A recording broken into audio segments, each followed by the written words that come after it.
हाँ तो नमस्कार दोस्तों, चलिए आज हम लोग देखते हैं केमिस्ट्री चैप्टर धातु और अधातु से VVI objective question. Objective question को हम लोग आज क्वेश्चन आंसर करने वाले हैं। तो चलिए ले चलते हैं आपको डायरेक्ट अब क्वेश्चन पे। पहला क्वेश्चन है, निम्नलिखित में किस धातु पर वायु का प्रभाव नहीं पड़ता है। निम्नलिखित में किस धातु पर वायु का प्रभाव नहीं पड़ता। जी हाँ दोस्तों, यानी कौन ऐसा धातु है जिस पर वायु यानी हवा का कोई प्रभाव है, कोई अखर ही नहीं पड़ता है। तो हमारा है सोना। क्या हमारा आंसर हो जाएगा? सोना हमारा करेक्ट आंसर होगा। सोना हमारा करेक्ट आंसर हो जाएगा। सुने हैं कभी लोहा में जंक लगते? सुने हैं? ऐसा बात नहीं ना हुआ, लोहा में जंक नहीं लगता है। नेक्स्ट क्वेश्चन है, निम्नलिखित में कौन सा लवण समुद्री जल में पाया जाता है। निम्नलिखित में कौन सा लवण समुद्री जल में जल में पाया जाता है। तो समुद्री जल में कौन पाया जाता है? NaCl। यह साधारण नमक है जिसका फार्मूला होता है NaCl, सोडियम क्लोराइड। इसको रासायनिक नाम है सोडियम क्लोराइड। नेक्स्ट क्वेश्चन है आप लोगों के सामने, इनमें किस धातु का विस्थापन उसके लवण के विलयन में लोहा द्वारा होता है। इनमें से किस धातु का विस्थापन उसके लवण के विलयन में लोहा द्वारा होता है। जी हाँ दोस्तों, इसका आंसर कमेंट में बताइएगा। हम बताते हैं तांबा। क्या होगा? तांबा। इसका आंसर करेक्ट होगा तांबा। नेक्स्ट क्वेश्चन है आप लोग के सामने कि निम्नलिखित में कौन सी धातु साधारण ताप पर द्रव रूप में पाई जाती है।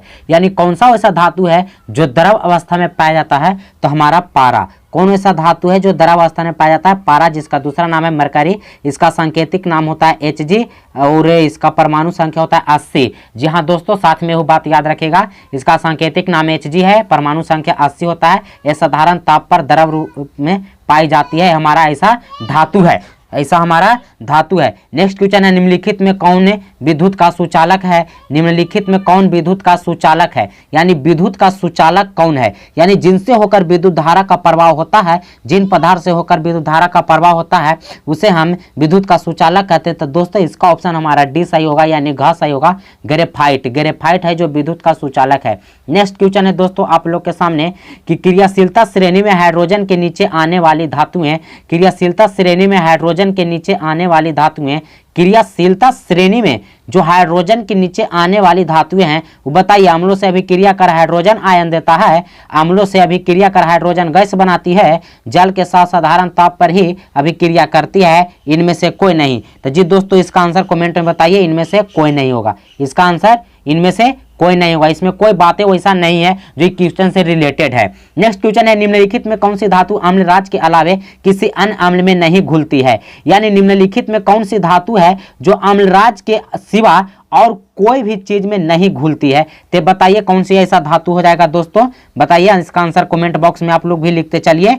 जी हाँ दोस्तों, तो इसका आंसर हो जाएगा सोना। क्या हो जाएगा? सोना। Au सोना। इसका जिसका होता है परमाणु संख्या 79 होता है, परमाणु संख्या 79 होता है। नेक्स्ट क्वेश्चन है आप लोग के सामने दोस्तों, क्वेश्चन नंबर 10 है। देख सकते हैं यहाँ पे बताया गया है कि निम्नलिखित में किस विधि द्वारा लोहे की कड़ाही को जंग लगने से बचाया जा सकता है। यानी कौन विधि को हम अपनाएंगे तो लोहा के कड़ाही में जंग नहीं लगेगा। यानी लोहा के कड़ाही में जंग नहीं लगेगा। बताइए हम उसमें क्या करेंगे तो लोहा के कड़ाही में जंग लगने से बच सकता है। जी हाँ दोस्तों, जस्ता की परत चढ़ाकर। क्या कर? जस्ता की परत चढ़ाकर। चलिए दोस्तों नेक्स्ट क्वेश्चन है, खाद्य पदार्थ रखे जाने वाले कस्तर पर टीन का लेप चढ़ाया जाता है, जस्ता का लेप नहीं। क्योंकि यानी जस्ता का लेप क्यों नहीं चढ़ाया जाता है जबकि टीन का लेप चढ़ाया जाता है? इसका मेन कारण क्या है? जी हाँ दोस्तों, इसका मेन कारण है जस्ता जो है टीन से अधिक क्रियाशील है। जस्ता जो है टीन से अधिक क्रियाशील है। इसका आंसर ग सही होगा। जस्ता है जो टीन से अधिक क्रियाशील है। नेक्स्ट क्वेश्चन है आप लोग के सामने, क्वेश्चन नंबर 12 है दोस्तों।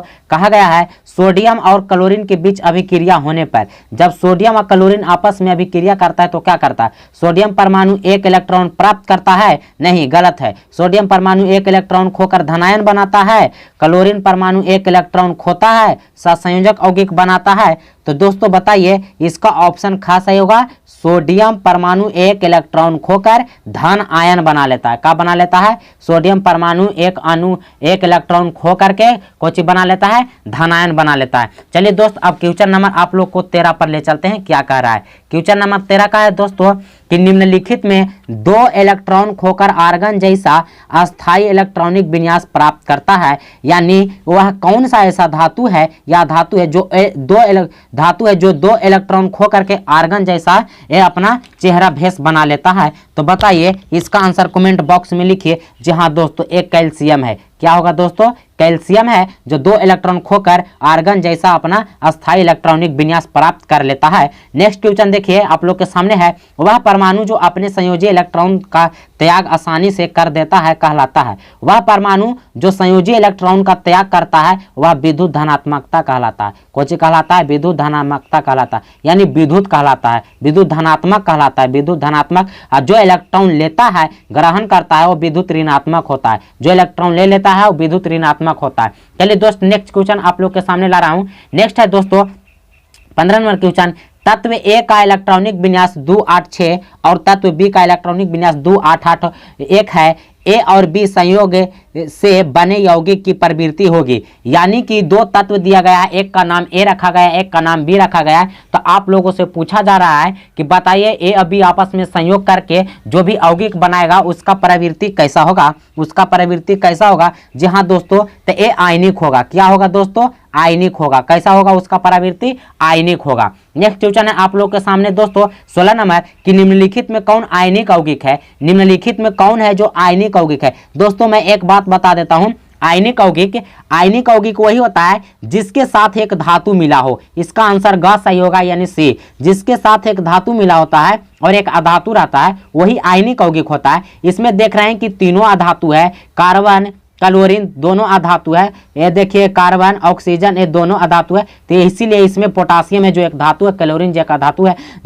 आयनिक यौगिक वही होता है जिसमें एक धातु एक अधातु रहता है। नेक्स्ट क्वेश्चन है दोस्तों आप लोग के सामने, कहा है चांदी के चम्मच को लंबे समय तक खुली वायु में छोड़ देने पर, यानी चांदी के चम्मच को लंबी समय बहुत देर तक वायु में छोड़ देने पर उसकी सतह काली हो जाती है। क्या हो जाता है दोस्तों? उसकी सतह काली हो जाती है। तो निम्नलिखित में किस यौगिक के बनने के कारण ऐसा होता है, यानी उस पर कौन सा यौगिक का निर्माण हो जाता है? तो इसका ऑप्शन डी सी सही होगा, सॉरी सी, यानी ग सही होगा, Ag2S।